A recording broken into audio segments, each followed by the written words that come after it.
హాయిగా ఉంటుంది. ఓకే చెప్పు. మళ్ళీ మా అమ్మ నాన్నగారు ఉన్నంత ఆనందపడుతున్నాను. వెరీ గుడ్ చెప్పు.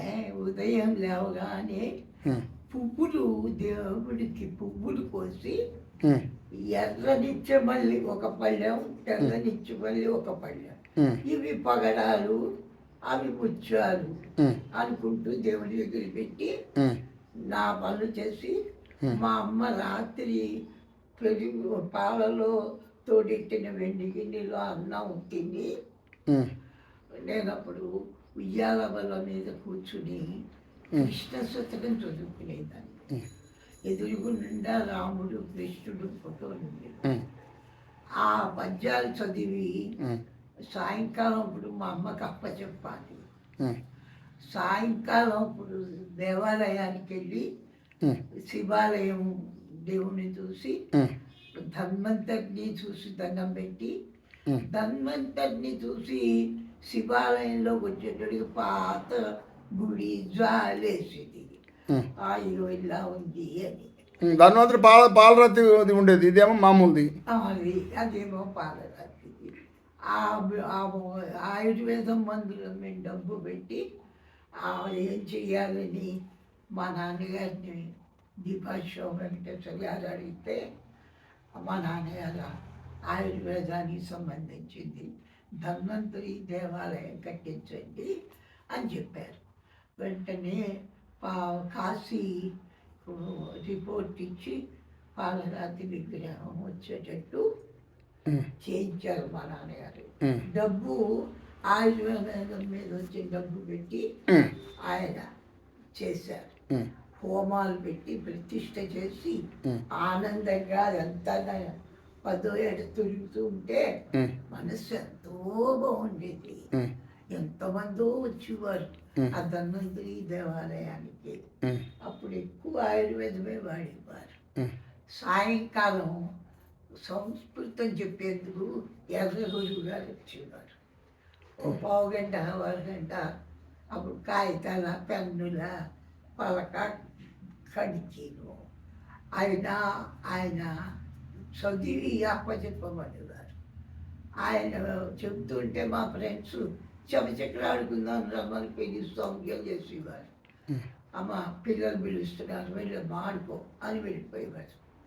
అలా లైఫ్ అందంగా ఆనందంగా కాముగా నడిపి ప్రేమగా ఎన్నో సామెతలు చెప్పి కన్యనోవులను ఒప్పించింది. శ్రావణ మాసం మూగనం ఎందుకేమ్మా అంటే ఎంత గొప్పవాళ్ళు వచ్చినా వాళ్ళు మాట్లాడింది విను, మౌనంగా ఉండు. ఎంత అమాయకులు వచ్చినా వాళ్ళు మాట్లాడింది విను, మాట్లాడదు.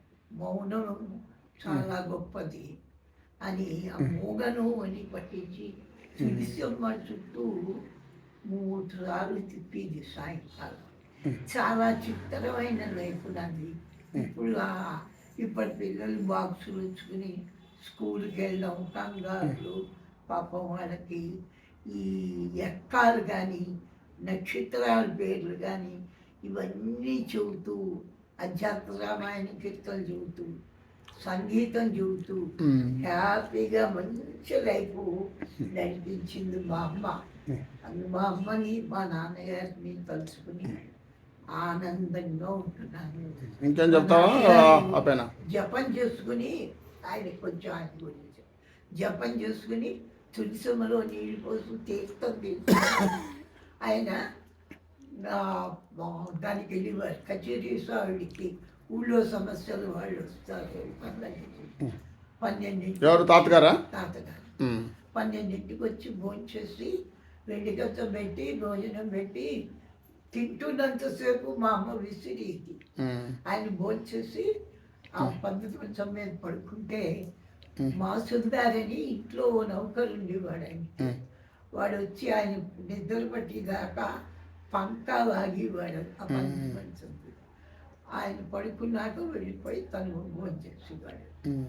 సాయంకాలం మునసబు ఆయన ఊరు సమస్యలు ఆలోచించి 7:30కి దేవాలయానికి వెళ్ళి ఈ వెంకటేశ్వర గారు మా నాన్నగారు అక్కడ కూర్చుని దేవుడి మీ గురించి చదువుకుని ఇంటికి వచ్చేవారు.